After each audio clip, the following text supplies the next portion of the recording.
भारत का नहीं, समस्त विश्व का सबसे बड़ा व्रत छठ पर्व व्रत माना जाता है। सबसे बड़ा व्रत है। हर व्रत एक दिन का होता है, लेकिन छठ पर्व 3 दिन का होता है।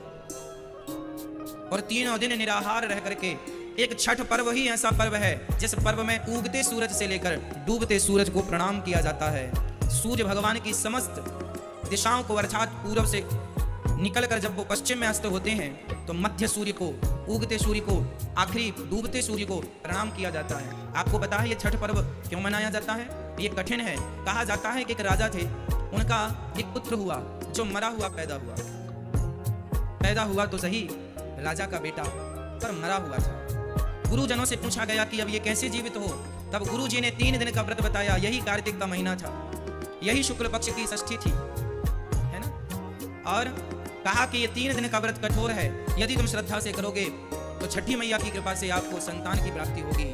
पुत्र को वहीं सामने लेटाकर राजा रानी ने बड़ी श्रद्धा से छठी का पर्व पूरा किया और सूर्य भगवान की आराधना इस व्रत में मानी जाती है। सूर्य आराधना की, जिसके कारण उनका 3 दिन में मरा हुआ पुत्र जीवित हो गया था। यह षष्ठी मैया की कृपा है। यह पुत्रों की दीर्घ आयु के लिए व्रत रखा जाता है। तब से यह व्रत किसके लिए रखा जाता है? पुत्रों की दीर्घ आयु के लिए, दीर्घ जीवी बने। देखो जरा, माँ बाप अपने बच्चों के लिए क्या क्या करते हैं। मेरा बेटा खूब लंबी आयु पाए, लेकिन माँ को कितना कष्ट होता है जब बेटे अपनी माँ को घर से निकाल देते हैं, अपमानित करते हैं। तो आप सभी भारतवासियों को, खासकर हमारे बिहार के भाइयों को, और जो भी इस व्रत को रखते हैं उन सभी भक्तों को हृदय से, आप सभी भक्तों को षष्ठी की, छठ पर्व की लाखों लाख शुभकामनाएं, लाखों लाख बधाइयाँ। आपके जीवन में ये माँ भगवती षष्ठी महारानी की कृपा और सूर्य भगवान की कृपा बनी रहे। कहा जाता है कि इस व्रत को दानवीर कर्ण ने भी किया है।